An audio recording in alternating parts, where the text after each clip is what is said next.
ذلك الكتاب لا ريب فيه هدى للمتقين. یہ وہ کتاب ہے جس میں کوئی شک نہیں، تقوی والوں کے لیے ہدایت کا ذریعہ ہے. قرآن مجید کے آغاز میں ہی پورے یقین کے ساتھ یہ بات کی جا رہی ہے، ایک طرح سے اعلان کیا جا رہا ہے کہ یہ کتاب جو قرآن مجید ہے اس میں کسی قسم کا کوئی شک نہیں. کس بات میں شک نہیں؟ اس کے مضامین میں اور اس بات میں کہ یہ اللہ کی طرف سے آئی ہے، یہ اللہ کا کلام ہے. ذالکہ کا لفظ جو ہے یہ اسم اشارہ ہے جو کسی محسوس یا معقول، محسوس کہتے ہیں جس کو ہم چھو سکیں، محسوس کر سکیں، ٹچ کر سکیں، اور معقول، محسوس کے اپوزٹ معقول کا لفظ ہوتا ہے جس کو ہم اپنی عقل سے پہچان سکیں، جو ہماری عقل میں تو آئے لیکن ٹینجیبل نہ ہو، یعنی انٹینجیبل کہہ لیں، ان چیزوں کی طرف اشارہ کے لیے آتا ہے. اس کے اپوزٹ حاذہ ہے. حاذہ کا مطلب ہوتا ہے یہ، اور ذالکہ کا مطلب عام طور پہ کیا جاتا ہے وہ. تو جو چیز اپنی ذات کے اعتبار سے دور ہو یا مرتبے کے اعتبار سے بلند ہو، دونوں چیزیں دور اور بلند، اس کے لیے ذاکا اور ذالکہ کا لفظ استعمال ہوتا ہے. اب قرآن مجید اگرچہ ہمارے ہاتھ میں ہو، اگرچہ ہمارے دل میں ہو، تو یہ تو دور نہیں ہے، یہ تو ہمارے بہت قریب ہے. اس وقت آپ کے ہاتھوں میں ہے تو دور تو نہیں ہے. تو پھر کیوں ذالکہ کا لفظ آیا؟ کیونکہ یہ بلند مرتبہ ہے، اس کی شان بلند ہے، اس لیے اس کو یہ سے نہیں وہ سے بات کی گئی. لیکن جب ہم اس کا ترجمہ کرتے ہیں تو ہم یوں بھی کر سکتے ہیں یہ وہ کتاب ہے، ٹھیک، یعنی یہ کتاب جس وقت میرے ہاتھ میں ہے یہ وہی کتاب ہے جس میں کوئی شک نہیں. اور کتاب سے مراد کیا ہے؟ قرآن مجید.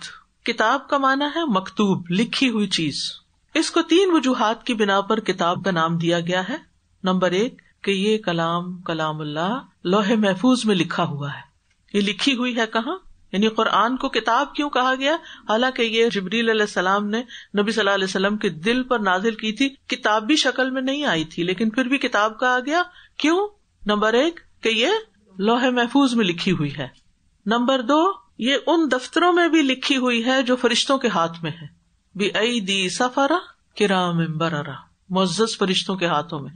اور تیسری یہ ان صحیفوں یا کاغذ میں بھی لکھی ہوئی ہے جو ہمارے ہاتھوں میں ہوتا ہے، اور اب موبائلز میں بھی لکھی ہوئی، اور آگے معلوم نہیں اور کیا ہوگا. ایک قول یہ بھی ہے کہ اس کو کتاب اس لیے کہا گیا ہے کیونکہ اس میں صورتیں جمع کی گئی ہیں. کیونکہ کتبہ کا ایک معنی جمع کرنا بھی ہوتا ہے، جب فوجوں کے گروپس جمع ہوتے ہیں تو ان کو کتیبہ بھی کہا جاتا ہے، کتائب اور کتیبہ. اور یہ رسول اللہ صلی اللہ علیہ وسلم کا معجزہ ہے. یہ کتاب 23 سال میں نازل ہوئی نبی صلی اللہ علیہ وسلم پر. کبھی ایک آیت آتی، کبھی دوسری آتی، اس کو چمڑے پر لکھا جاتا، اور پھر آپ نے اپنی زندگی میں ہی اس کو ترتیب کے ساتھ پورا لکھوا دیا. اگرچہ اس وقت اس شکل میں نہیں تھی جس میں ہم آج دیکھتے ہیں. یعنی نبی صلی اللہ علیہ وسلم دنیا سے فوت ہوئے اور وہ ایک بک کی شکل میں نہیں تھی، وہ مختلف چیزوں پر لکھی ہوئی تھی، لیکن وہ جمع ہو چکی تھی، اس کی ترتیب بتائی جا چکی تھی. اور بعد میں پھر انشاءاللہ آپ پڑھیں گے کس طرح اس کو باقاعدہ ایک کتابی شکل دی گئی. اور اس وقت جب یہ نازل ہوئی تو اس کو کتاب کہا گیا. کتاب کہہ کر اللہ تعالیٰ اپنے نبی کو خبر دے رہے ہیں کہ یہ آئندہ ایک کتاب کی شکل میں بھی جمع ہوگی. وَهَذَا كِتَابٌ أَنزَلْنَاهُ مُبَارَكٌ مُصَدِّقُ الَّذِي بَيْنَ يَدَيْهِ، اور یہ کتاب جسے ہم نے نازل کیا بہت برکت ہے، تصدیق کرنے والی ہے اس کی جو اس سے پہلے یعنی پہلی کتابوں کی. تو اس وقت یہ قرآن کتاب کی شکل میں نہیں تھا، جبکہ اس کو اس وقت بھی کتاب کہا گیا. تو قرآن لکھی ہوئی کتاب ہے، اللہ کا کلام ہے جو لکھا گیا ہے. اس کی یہاں جو سب سے پہلی صفت بیان کی گئی ہے وہ ہے لا ریب فیہ، اس میں کوئی شک ہی نہیں. ریب ایسا شک ہوتا ہے جس میں تردد اور بے چینی پائی جاتی ہے. امام راغب کہتے ہیں ریب ایسے تردد اور وہم کو کہا جاتا ہے جس کی کوئی بنیاد نہ ہو. یعنی ایک معنی کیا ہے کہ بے چین کرنے والا شک، اور دوسرا وہ وہم تردد جس کی کوئی بنیاد نہ ہو اور ذرا سا غور کرے تو وہ دور ہو جائے. تو یہ ہر قسم کے شک کی نفی کے لیے، چھوٹے سے چھوٹا شک بھی اس میں شامل ہے. یہ جو لا ہے نا، لا ریبہ، یہ ہر قسم کے شک کی نفی کر رہا ہے، یعنی شک کی پوری جنس کی نفی کر رہا ہے. اس لیے اس کو لا جنس کی نفی کرنے والا لا ہے، یہ جس میں چھوٹا سے چھوٹا شک بھی ہو. Absolutely no doubt. یہ بات کیوں کہی گئی؟ کیونکہ کفار کا یہ اعتراض تھا کہ یہ نبی صلی اللہ علیہ وسلم نے اپنے پاس سے گھڑ لی ہے اور کسی غلام نے آپ کی مدد کی ہے اور اہل کتاب سے آپ نے سن کے یہ کتاب لکھوا لی ہے، اور اس قسم کی باتیں مشہور کی گئیں. لیکن کیا بتا دیا گیا کہ نہیں. اسی طرح مالک بن سیف ایک یہودی تھا، اس نے بھی مسلمانوں کے دلوں میں شکوک و شبہات پیدا کی، کیونکہ مدینہ میں یہود بھی رہتے تھے اور مسلمانوں کا ان سے انٹریکشن ہوتا تھا. تو وہ شکوک و شبہات پیدا کرتا تھا کہ یہ قرآن وہ کتاب نہیں جیسے پہلی کتابیں آئی تھی تورات وغیرہ، یا جس کی پہلی کتابوں میں خبر دی گئی تھی. تو اللہ سبحانہ وتعالیٰ نے پڑھنے والوں کا ابتدا میں ہی شک دور کر دیا کہ یہ اللہ ہی کی طرف سے آئی ہے اور اس میں کوئی شک نہیں، اور یہ اللہ تعالیٰ ہی کا کلام ہے. اور اس کی وضاحت قرآن مجید میں دیگر مقامات پر بھی ملتی ہے. سورۃ سجدہ میں آتا ہے الف لام میم تنزیل الکتاب لا ریب فیہ من رب العالمین. الف لام میم، اس میں کوئی شک نہیں کہ اس کتاب کا نازل کرنا تمام جہانوں کے رب کی طرف سے ہے. جیسے کہ پہلے بھی میں نے عرض کیا تھا کہ قرآن کے ایک حصے کی تفسیر سب سے پہلے کہاں دیکھتے ہیں؟ قرآن مجید میں ہی دیکھتے ہیں کہ اس آیت کا مطلب کیا بیان کیا جا رہا ہے. تو لا ریب فیہ یہاں بات بس اتنی ختم کر دی گئی. سورۃ سجدہ میں واضح کر دی گئی لا ریب فیہ من رب العالمین، اس میں کوئی شک نہیں کہ یہ رب العالمین کی طرف سے ہی آئی ہے. یعنی پورا یقین کر لو اس بات پر کہ یہ کتاب اللہ تعالیٰ کی طرف سے آئی ہوئی، یہ اللہ کا کلام ہے، یہ کسی انسان کی لکھی ہوئی نہیں، یہ کوئی معمولی چیز نہیں ہے. سورۃ النساء میں بھی آتا ہے وَلَوْ كَانَ مِنْ عِنْدِ غَيْرِ اللَّهِ لَوَجَدُوا فِيهِ اخْتِلَافًا كَثِيرًا. اگر یہ قرآن اللہ کے علاوہ کسی اور کی طرف سے ہوتا تو ضرور وہ اس میں بہت زیادہ اختلاف پاتے. 23 سال میں نازل ہوئی، کبھی ایک آیت نازل ہوتی، کبھی 2 آیتیں نازل ہوتی، پھر ان سب کو ایک جگہ اکٹھا کیا گیا.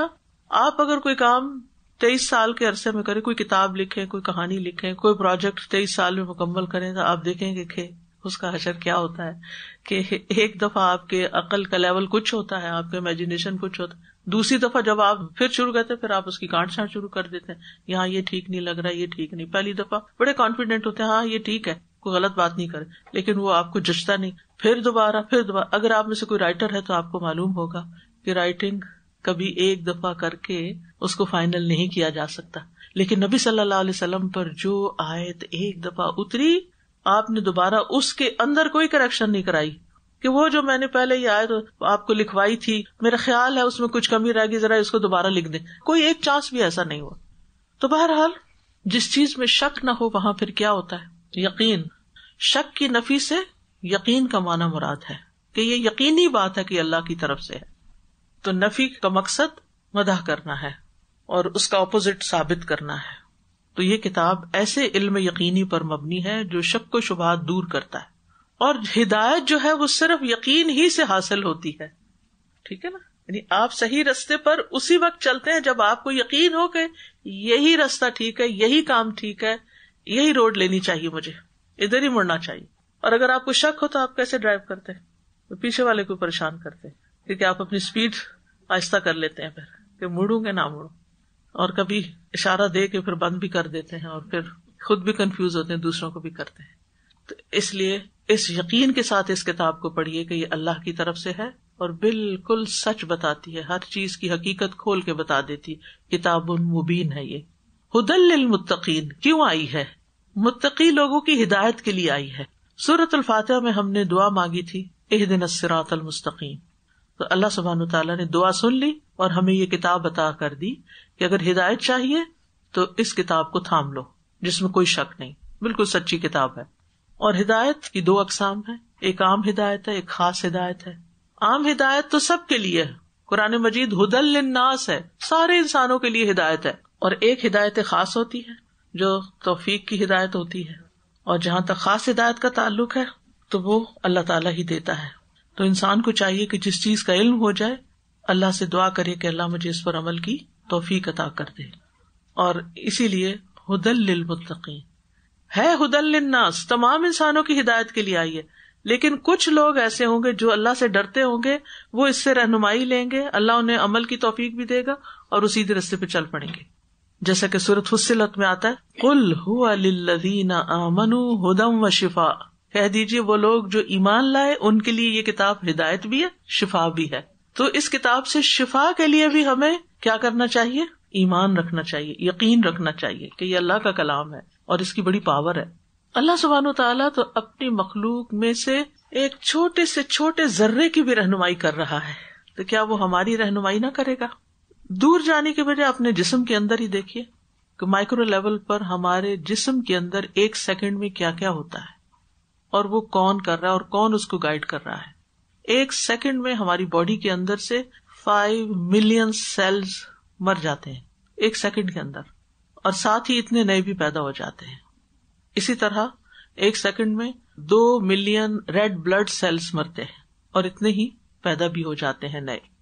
اب آپ دیکھیے, ہم سو رہے ہوں, جاگ رہے ہوں, چل رہے ہوں, پھر رہے ہوں, ہمارا جسم کام کر رہا ہے, کون گائیڈ کر رہا ہے اس کو, کیا کرنا ہے اس نے, جس نے پیدا کیا.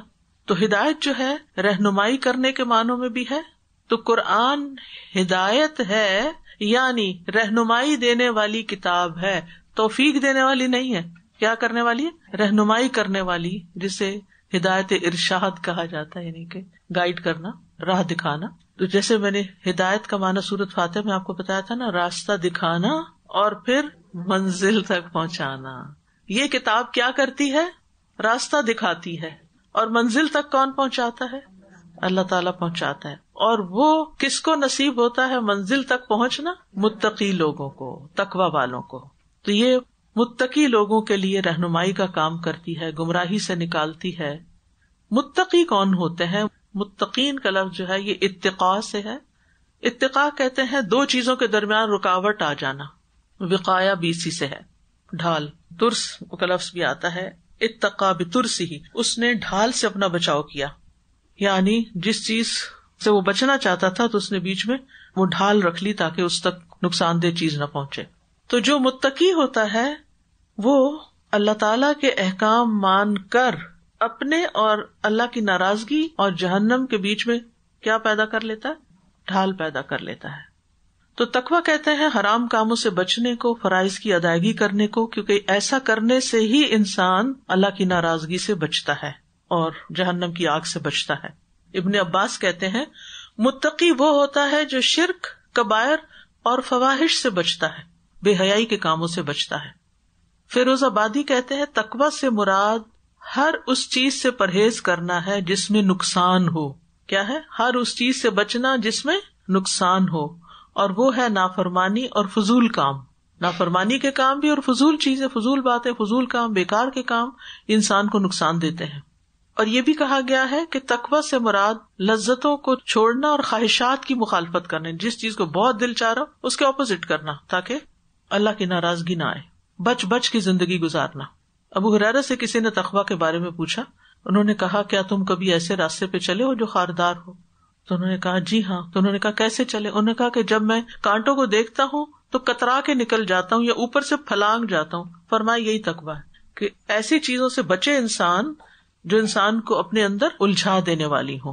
دل میں جو چیز کھٹک جائے اس کو بھی چھوڑ دینا چاہیے, مشکوک چیزوں کو چھوڑ دینا چاہیے, شبہات کو چھوڑ دینا چاہیے. اب یہاں پر یہ کہہ دیا گیا, شرط رکھ دی گئی ہے کہ ہدایت وہ پائیں گے جو, یعنی ہدایت توفیق, خاص ہدایت ان کو ملے گی جو بچنا چاہیں گے جہنم سے, جو گناہوں سے بچنا چاہیں گے. اوروں کو نہیں سوچے, متقین سے مراد کو خاص گروپ نہیں ہے. ہم اپنے اندر دیکھیں کیا واقعی ہم اللہ کی ناراضگی سے بچنا چاہتے ہیں؟ اللہ کی ناراضگی سے بچنے کے لیے ہمیں کیا کرنا چاہیے؟ یہ معلوم کرنا چاہیے کہ اللہ تعالیٰ ہم سے کیا چاہتے ہیں اور کس چیز سے روکتے ہیں. ایسا ہی ہے نا. اب سیکوینس میں دیکھیں, غور کریں. میں چاہتی ہوں کہ میں اللہ سبحانہ تعالیٰ کی ناراضگی سے بچ جاؤں, میں چاہتی ہوں کہ میں جہنم سے بچ جاؤں. ہمیں سے ہر ایک چاہتا ہے آگ سے بچ جائے, ٹھیک ہے نا. اس کے لیے مجھے کیا کرنا ہوگا اللہ کی ناراضگی سے بچنے کے لیے؟ یہ معلوم کرنا ہوگا کہ اللہ تعالیٰ کو کیا پسند ہے اور کیا پسند نہیں ہے. تو پھر میرے اندر ایک طلب پیدا ہوگی جاننے کی, علم حاصل کرنے کی. اس طلب کے ساتھ جب میں قرآن کو پڑھوں گی تو مجھے احکامات سمجھ میں بھی آئیں گے اور عمل کو بھی میرا دل چاہے گا, اور الٹیمیٹلی اس کا ریزلٹ کیا ہوگا کہ اس برے انجام سے بچاؤ. اللہ تعالیٰ فرماتے ہیں یا ایھا الذین آمنوا ان تتقوا اللہ یجعل لکم فرقانا, اے لوگو جو ایمان لائے ہو, اگر تم اللہ سے ڈرو گے تو وہ تمہارے لیے حق و باطل میں فرق کرنے کی بڑی قوت پیدا کر دے گا, فرقان پیدا کر دے گا. تمہیں خود سمجھ میں آنے لگے گا صحیح کیا ہے اور غلط کیا ہے. اور ویسے بھی آپ دیکھیں کہ یہاں پر مومنین کہنے کی بجائے متقین کہا گیا, جو ایمان کے بعد اگلا درجہ ہے. یعنی اس کتاب سے فائدہ ایمان والے ہی اٹھاتے ہیں, اور متقی لوگوں کے لیے قرآن میں علمی اور عملی دونوں طرح کی ہدایت ہے. وہ اس سے رہنمائی بھی لیتے ہیں اور اس سے عمل کے اعتبار سے بھی ہدایت پکڑتے ہیں. یعنی یہ کتاب ان کے لیے علم اور عمل دونوں کے لیے رہنما ہے. تو اس آیت سے یہ پتہ چلتا ہے کہ قرآن مجید رہنمائی دینے والی کتاب ہے، گائیڈ بک ہے، لیکن اس سے رہنمائی لینے کے لیے ایک شرط ہے، اور وہ یہ کہ ہمارے اپنے اندر ایک طلب ہو، تقویٰ ہو، کہ ہم واقعی اس پر یقین رکھتے ہیں کہ اللہ کا کلام ہے اور یہ میرے فائدے کی ہے. نبی صلی اللہ علیہ وسلم نے فرمایا میں تم میں 2 چیزیں چھوڑ کے جا رہا ہوں، اگر انہیں مضبوطی سے پکڑے رکھو گے کبھی گمراہ نہیں ہوگے. اور وہ 2 کیا ہیں؟ ایک اللہ کی کتاب، دوسرے اس کے نبی کی سنت. صحیح مسلم کی روایت ہے، نبی صلی اللہ علیہ وسلم نے فرمایا اللہ عز و جل کی کتاب ہی اللہ کی رسی ہے، جو اس کی پیروی کرے گا وہ ہدایت پر رہے گا، جو اسے چھوڑ دے گا وہ گمراہ ہو جائے گا. اب یہ نہیں کہ ایک دفعہ آپ نے رسی پکڑی، 1 سال پکڑے رکھی، 2 سال پکڑے اور اس کے بعد چھوڑ دیا. جب چھوڑ دیں گے تو دل اللہ سے دور ہونا شروع ہو جائے گا. نبی صلی اللہ علیہ وسلم نے فرمایا آگاہ رہو اے لوگوں، میں ایک انسان ہوں، قریب ہے کہ میرے رب کا بھیجا ہوا میرے پاس آئے، یعنی فرشتہ، اور میں اسے قبول کر لوں، یعنی میں دنیا سے چلا جاؤں. اور میں تم میں 2 بھاری چیزیں چھوڑ رہا ہوں، ان میں سے پہلی اللہ کی کتاب ہے جس میں ہدایت اور نور ہے. تم اللہ کی کتاب کو پکڑے رکھو اور اس کے ساتھ مضبوطی سے جڑے رہو. اور آپ نے اللہ کی کتاب پر بہت زور دیا اور صحابہ کو خوب رغبت دلائی. اور دوسرے یہاں فرمایا جو میرے اہل بیت ہیں، میں تم لوگوں کو اپنے اہل بیت کے بارے میں اللہ کی یاد دلاتا ہوں، اللہ کی یاد دلاتا ہوں، اللہ کی یاد دلاتے ہیں، ان کے ساتھ حسن سلوک کرنا. قرآن مجید گمراہی سے بچانے کا ذریعہ ہے، یعنی ہدایت دینے کا تو ہے، گمراہی سے بھی بچاتی، دونوں طرف پرفیکٹ کتاب ہے. قرآن مجید میں آتا فمن اتبع ہدایا فلا یضل ولا یشقی، جو میری ہدایت کے پیچھے چلا نہ وہ گمراہ ہوگا نہ مصیبت میں پڑے گا. تو اگر ہم چاہتے ہیں کہ قرآن سے ہدایت حاصل کریں تو پھر ہمیں کیا کرنا ہوگا؟ اپنے اندر تقویٰ لانا ہوگا، طلب لانی ہوگی. اور جب تقویٰ آئے گا تو ہدایت بھی ملے گی، اللہ کا ساتھ بھی ملے گا، اللہ کی محبت بھی ملے گی، اللہ اور اس کے رسول کی ولایت یا دوستی بھی ملے گی، کیونکہ اللہ متقین کا دوست ہے. گناہوں کی معافی بھی ملے گی، اعمال بھی قبول ہوں گے، معاملات بھی آسان ہوں گے، خوف و غم سے بھی نجات ہوگی، مشکلات سے نکلنے کا راستہ بھی ملے گا، آخرت میں بھی نجات ہوگی، جنت میں داخلہ آسان ہوگا. تو ہمیں دعا کرنی چاہیے اللہم انی اسألک الہدی والتقی والعفاف والغنی. ایک اور دعا بھی اللہم آت نفسی تقواہا وزکھا انت خیر من زکاہا انت ولیہا ومولاہا.